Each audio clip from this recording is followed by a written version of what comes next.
Selamat petang, salam sejahtera. Terima kasih kerana bersama dengan saya di Nazilin Unity Channel. Kali ini kita masih lagi bercakap tentang kebocoran wang kerajaan yang telah dikesan atau dikenal pasti oleh Kementerian Keuangan baru-baru ini.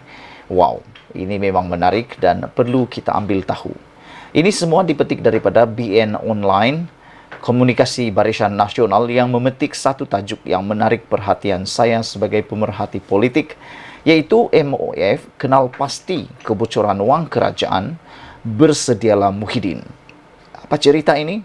Ianya datang daripada seorang pemimpin UMNO, yaitu Isham Jalil. Tan Sri Muhyiddin Yassin perlu bersedia dan sesiapa yang terlibat tidak akan terkecuali. Ketua Penerangan UMNO Isham Jalil berkata demikian apabila Kementerian Keuangan MOF mengesahkan ada kebocoran wang kerajaan yang berlaku. Sebelum kita teruskan ulasan kali ini, jangan lupa tinggalkan dulu komen kamu dan tekan butang subscribe, share video ini, dan juga anda bantu saya menekan butang subscribe bagi mendapatkan isu-isu terkini dari channel saya ini. Baiklah saudara-saudara sekalian, Perdana Menteri kita yang lepas, yaitu Tan Sri Muhyiddin Yassin, telah pun membelanjakan sebilangan uang negara untuk menangani pandemik COVID-19 yang kamu mungkin masih ingat pada ketika itu, ketika kita membeli vaksin dan bantuan-bantuan kerajaan yang lain. Tidak salah tentang perkara itu dan kita bersyukur, kita ucapkan terima kasih kepada Perdana Menteri Muhyiddin Yassin kerana telah membantu kita melalui saat-saat getir itu. Namun demikian, apabila ada pendedahan daripada Perdana Menteri kita yang terkini mengatakan bahawa ada beberapa kecurangan yang berlaku dalam fail-fail di Kementerian Keuangan, ini membuatkan Isham Jalil tampil memberikan respon beliau apabila dia kata Tan Sri Muhyiddin Yassin perlu bersedia dan sesiapa yang terlibat tidak akan terkecuali, kata beliau. Saudara-saudara sekalian, Ketua Penerangan UMNO ini berkata demikian apabila Kementerian Keuangan telah mengesahkan ada kebocoran wang kerajaan yang berlaku. Kita pun tak pasti mana satu kebocoran yang berlaku, kita pun tak pasti apa bentuk kebocoran yang berlaku, tetapi telah pun diterangkan oleh Menteri Keuangan sebelum ini. Tulis Isham Jalil di Facebook beliau, bersedialah Tan Sri Muhyiddin dan sesiapa yang terlibat tidak akan terkecuali. Salam, kata Isham Jalil menerusi hantaran di Facebook beliau.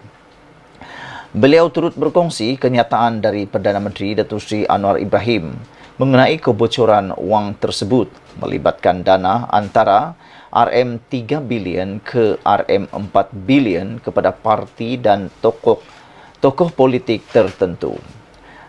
Pada masa yang sama, Anwar selaku Menteri Keuangan juga menekankan kebocoran dana itu mungkin menjangkau lebih dari RM10 bilion yang berlaku dalam sistem perolehan kerajaan. Muhyiddin yang mengumumkan telah berada di Kuala Lumpur dikatakan masih belum mengeluarkan sebarang kenyataan berkaitan skandal melibatkan beliau setelah pulang dari London semalam.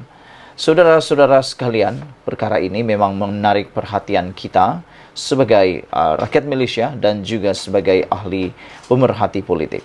Perkara ini pada pendapat saya perlulah diselesaikan dengan segera dan kita menanti apakah respon daripada Muhyiddin Yassin tentang pendapatan ataupun pendedahan Anwar Ibrahim berkaitan dengan dana-dana yang telah dikatakan oleh Isham ini sebagai bocor.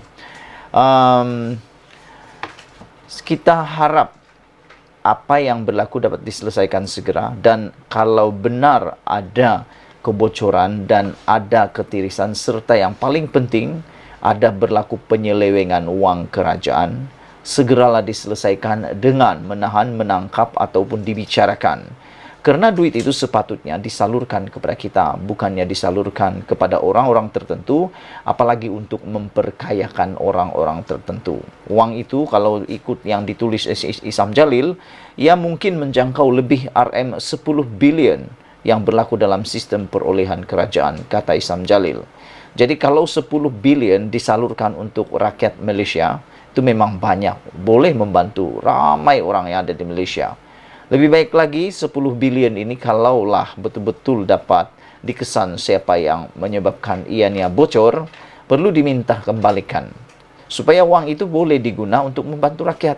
Contohnya macam semalam, dalam konten saya yang menarik perhatian rakyat Malaysia, saya kata lebih baik tingkatkan harga getah dan kelapa sawit kepada RM10 sekilogram untuk getah dan RM1.200 setan untuk kelapa sawit. Karena menurut daripada komen netizen yang saya bacakan, mereka kata kalau itu berlaku, kerajaan tidak perlu lagi bersusah payah menyediakan bantuan-bantuan yang selalu diberikan secara one-off. Kerana apabila ada kenaikan harga getah dan kelapa sawit, ini akan dapat membantu para petani untuk keluar daripada zon kemiskinan mereka dan tidak akan mendidik mereka sentiasa menadah tangan hanya mengharapkan bantuan kerajaan, dan mendidik pula rakyat Malaysia mungkin jadi hanya menunggu durian jatuh ke tanah. Jadi kata netizen dan saya pun bersetuju, lebih baik didik rakyat untuk berusaha lebih melalui kenaikan harga getah dan kelapa sawit. Kalau harga getah meningkat, pasti kata mereka rakyat akan sungguh-sungguh bekerja. Begitu juga dengan harga kelapa sawit, rakyat akan bersungguh-sungguh bekerja kalau harganya meningkat.